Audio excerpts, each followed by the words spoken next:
Hello friends, welcome back to my channel. இன்றைக்கி நம்ம என்ன பார்க்க போகிறோம் அப்படின்னா, லஞ்சுக்கு ரொம்ப ஈஸியான ஒரு துவையல் ரெசிபி. அதாங்க நெல்லிக்காய் துவையல். வாங்க எப்படி ரெடி பண்ணலான்னு பார்க்கலாம். முதல்ல அதுக்கு தேவையான பொருட்கள் என்னென்ன பார்த்துக்கோங்க. இந்த துவையல் பண்ணுறதுக்கு மெயினான இன்க்ரீடியனே இந்த நெல்லிக்காய் தான். ஒரு 7 நெல்லிக்காய் எடுத்துக்கலாம். அதை இப்போது நம்ம ஸ்டீம் பண்ணி எடுக்க போகிறோம். நீராவியில் இந்த நெல்லிக்காவையெல்லாம் வேக வச்சு எடுத்துக்கலாம். இல்லைன்னா குக்கரில் கூட நீங்கள் ஒரு 3 விசில் தண்ணி விட்டு அதில் கூட நம்ம வேக வச்சு எடுத்துக்கலாம்.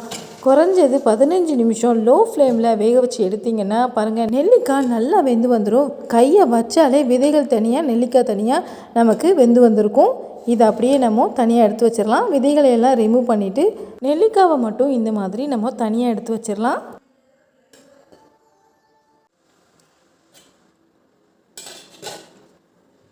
ஃபஸ்ட்டு மெயினான இன்க்ரீடியண்டான இந்த நெல்லிக்காவை அவிச்சாச்சு. இதை அப்படியே தனியாக வச்சுட்டு அடுப்பில் ஒரு கடாயை வச்சுக்கோங்க. கடாயில் 2 டேபிள் ஸ்பூன் அளவுக்கு ஆயில் சேர்த்துக்கலாம். அதில் 2 டேபிள் ஸ்பூன் அளவு உளுத்தம் பருப்பு, உங்கள் காரத்திற்கேற்ப நீங்கள் காஞ்ச மிளகாய் சேர்த்துக்கலாம்.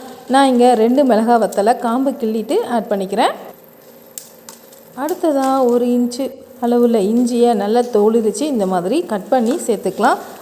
8 பூண்டு பற்களை தோலுரித்து அதையும் சேர்த்ததுக்கப்புறமா 15 சின்ன வெங்காயத்தையும் தோலுரித்து சேர்த்துக்கலாம். 1 டேபிள் ஸ்பூன் அளவு ஜீரகம், 2 குச்சி கருவேப்பிலையை நல்லா கழுவிட்டு அதையும் உருவி சேர்த்துக்கலாம். அடுத்ததாக 1 டேபிள் ஸ்பூன் அளவு உப்பு, 1/4 டீஸ்பூன் அளவு பெருங்காயத்தூள். அவ்வளோதாங்க, எல்லாத்தையும் சேர்த்தாச்சு. இப்போது இதை நல்லா வதக்கி விட்டுக்கலாம். உளுத்தப்பருப்பு நல்லா பொன்னிறமாக வர வரைக்கும், பூண்டோட பச்சை வாசனை போகிற வரைக்கும் இதை எல்லாத்தையும் சேர்த்து நல்லா வதக்கிட்டு அடுப்பை ஆஃப் பண்ணிடலாம். இந்த சூட்டோட நம்ம வேக வச்சு எடுத்து வச்சுருக்கிறோம்ல நெல்லிக்காவையும் சேர்த்துடலாம். 1/4 கப் அளவுக்கு தேங்காய் துண்டுகளையும் சேர்த்துடலாம். கடாயில் இருக்கிற சூட்டோடையே இந்த 2 பொருளையும் சேர்த்து 2 நிமிஷம் எல்லாத்தையும் சேர்த்து நல்லா வதக்கி விட்டுக்கலாம்.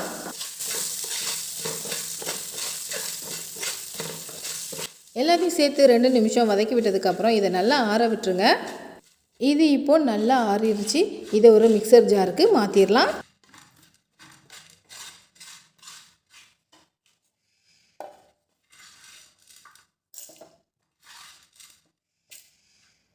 அரைக்கிறதுக்கு முன்னால் 1 டீஸ்பூன் அளவு நாட்டு சர்க்கரை சேர்த்துக்கலாம். தண்ணி எதுவுமே சேர்க்காம இதை நல்லா அரைச்சி எடுத்துகிட்டு வந்துடலாம்.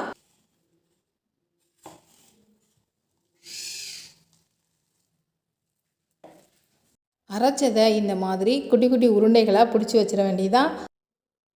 டெய்லி லஞ்சுக்கு என்ன தான் சைடிஷ் ரெடி பண்ணவோ அப்படின்னு நினைக்கும் போதோ, இல்லைனா டிஃப்ரெண்ட்டாக ஏதாவது ஈஸியாக செஞ்சு சாப்பிட்ணும் அப்படின்னு நினைக்கும் போதோ இந்த மாதிரி நெல்லிக்காய் துவையில் ஒரு நாள் செஞ்சு சாப்பிட்டு பாருங்கள்.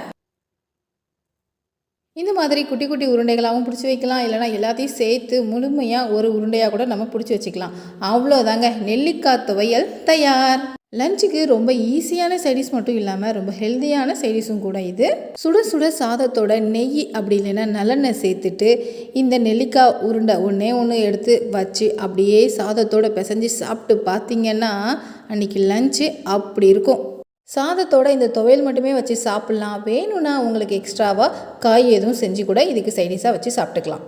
இதே மாதிரி வேறொரு டேஸ்டியான ரெசிபியில் மீண்டும் சந்திக்கலாம். Thank you, by.